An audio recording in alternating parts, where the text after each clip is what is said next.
আপনি বাপ আপনার ছেলেকে বলছেন, বাবা বলো তো দেখি সরেওতে অজগরটি আসছে তেরে, ছেলেকে ভয় দেখানোর দরকার নাই।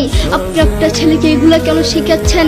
আপনি আপনার ছেলেকে শিখাবেন, বাবা বলো তো দেখি সরেওতে অজগরের নামাজ পড়ি, একদিকে ইসলাম শিখবে আরেকদিকে বাক্য শিখবে।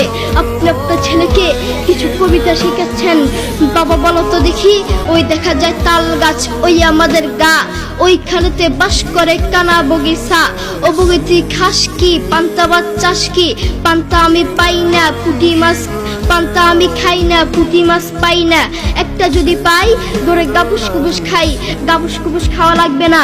আপনি বলেন আপনার ছেলে এটা থেকে কি শিখলো? আপনি আপনার ছেলেকে এগুলা কেন শিখাচ্ছেন? আপনি আপনার ছেলেকে বলবেন, বাবা বলো তো দেখি ওই দেখা যায় কবর, ওই আমাদের ঘর, ওইখানেতে থাকতে হবে অনেকটা বছর, ও কবর তুই চাস কি, নেককার লোক পাস কি, নেককার লোক পাই না, একটা যদি পাই ধরে জান্নাতে ঢুকে, ঠিক কিনা?